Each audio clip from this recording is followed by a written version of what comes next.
vocês estão aprendendo a arte de ocupar prédio público.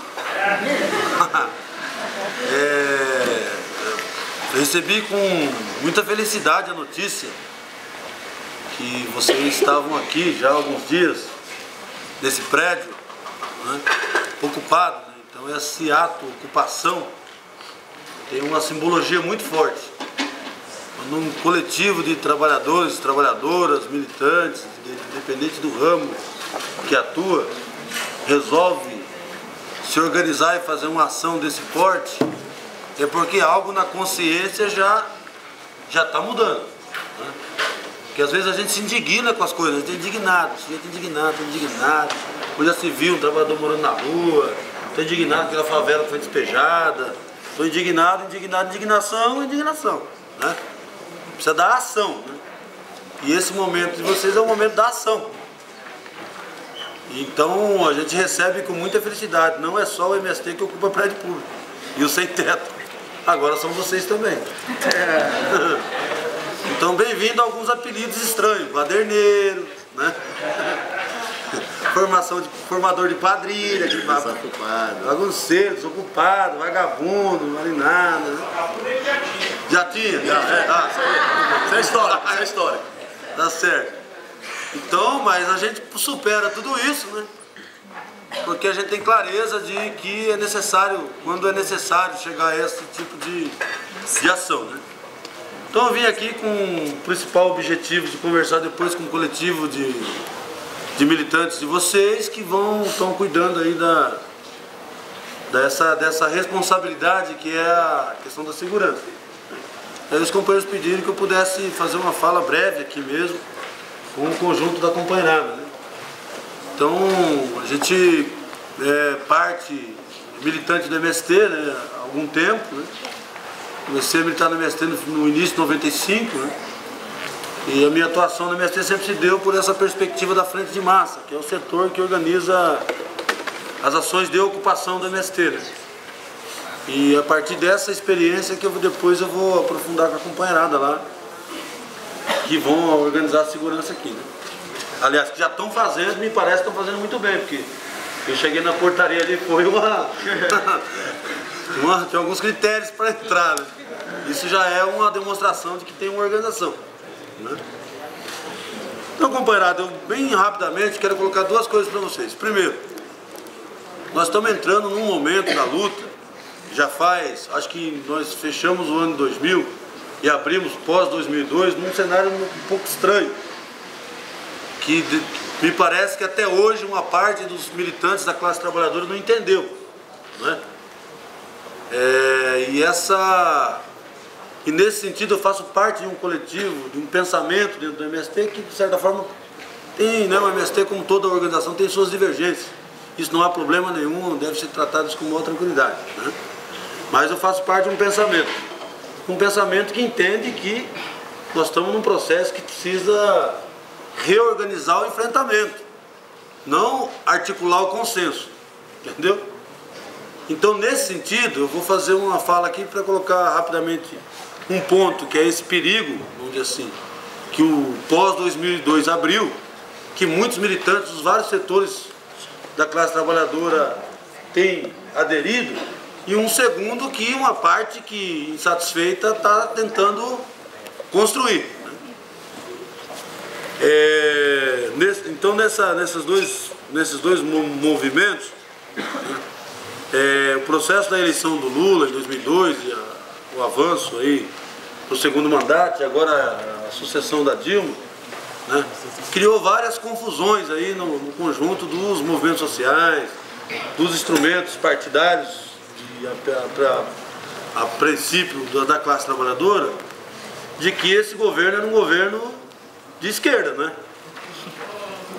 Era um governo em disputa, né? Então essa é uma tese que guiou muita gente.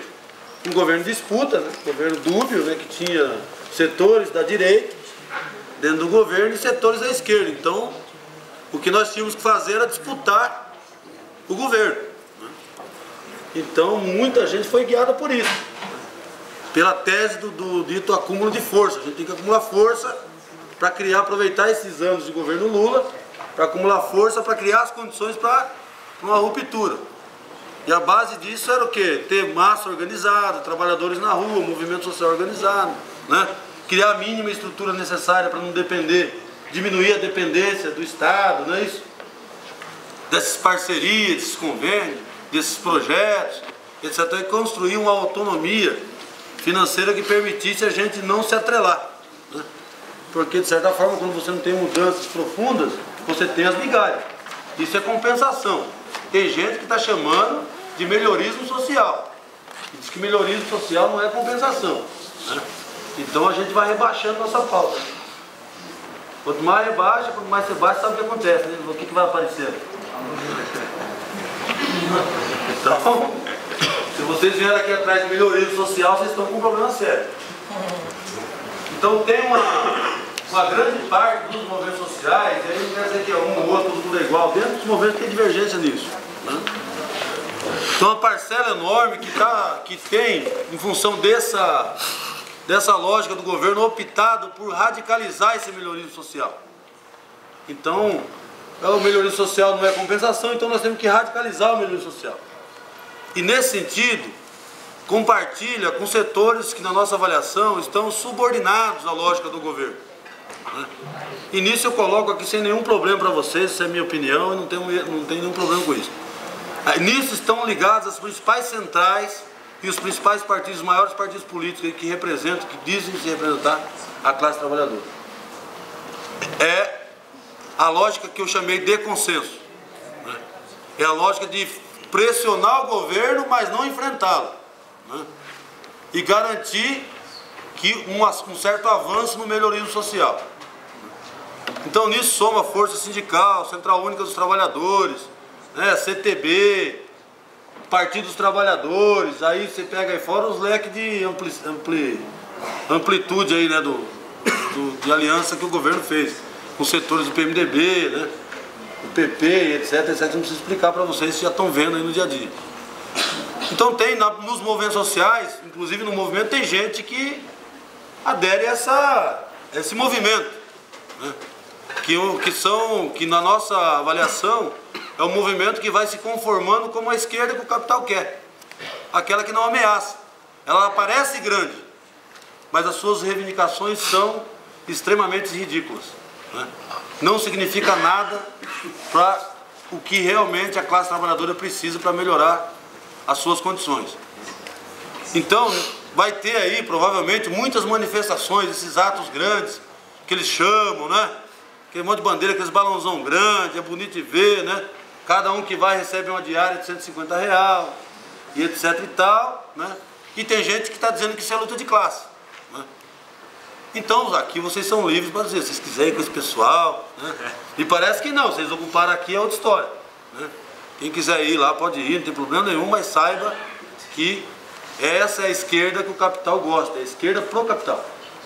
É aquela que legitima a lógica da política de redução de direitos, né, de precarização do trabalho, de generalização da barbárie. Quem mora na periferia aqui deve saber, né, do que é a barbárie, do que nós estamos falando. Tem gente que está achando que isso é coisa de pessimista, de catastrofista, etc e tal, né? Então o nível de violência, o nível de desumanização está aumentando num grau de velocidade muito grande, entendeu? Isso a gente chama de descivilização. O capitalismo não civiliza mais. Essa lógica de valorização do valor é a lógica da violência, é a lógica destrutiva. Para acumular capital agora precisa destruir muito. Então é essa lógica da violência que está em andamento, né? Do outro lado tem setores pequeníssimos da classe trabalhadora com um monte de divergência, com um monte de problema, entendeu? Que não conseguem inclusive se juntar numa roda para conversar direito, não é? Eu estou andando com esse pessoal. Eu escolhi andar com esse pessoal, porque acho que isso gira para qualquer militante, né? Nós vamos entrar num período de muito combate, de muito enfrentamento. Então, nesse lugar, nesse mundo é que a gente tem que escolher o nosso lugar. E o que determina o lugar que a gente deve estar é a nossa visão de mundo. Se a nossa visão de mundo for uma visão de consenso com o capital, nós vamos estar do lado daqueles, vamos dar suporte àqueles que defendem o capital. Que é só uma questão de resolver o problema da crise, que tudo volta ao normal. Ou se nós estamos do lado daqueles que, mesmo fragmentados, mesmo com dificuldade, estão tentando construir uma reação. Então essa escolha todos os militantes vão ter que fazer. Provavelmente vai vir gente dizendo para vocês aqui que o momento é da unidade, que o consenso, que o movimento de massa, nós temos que fazer ato conjunto, panfleto unitário e etc e tal, né? E aí o conteúdo se esvai. Em nome do consenso se vende o conteúdo, que é a nossa visão de mundo, né? Então nós estamos aqui para fazer essa discussão com vocês. Se vocês querem pensar o caminho que vocês devem seguir, pensem numa travessia no deserto. Aqueles que querem fazer luta séria, que querem buscar a construção de um movimento maior para a ruptura com o capital, se preparem para uma travessia no deserto. Aqueles que querem fortalecer a lógica do consenso, preparem para receber, organize bem suas entidades para receber as migalhas, que elas virão, a conta gota, mas virão. Provavelmente vai dar para manter a condiçãozinha melhor de vida, né? Ou poder jogar uma moeda para um mendigo na rua, né? Tomar cerveja no boteco, né? Agora, se é isso que a gente quer, muito bem, para isso o Estado burguês tem disposição. É só radicalizar o melhorismo social, né? Lutar para radicalizar o melhorismo social, está tudo certo, está dentro da lógica do capital. Agora, quiser lutar para romper com o capital, se prepare para uma travessia difícil, dura, né? Que talvez não dê certo, né? Mas que vale a pena ser feito.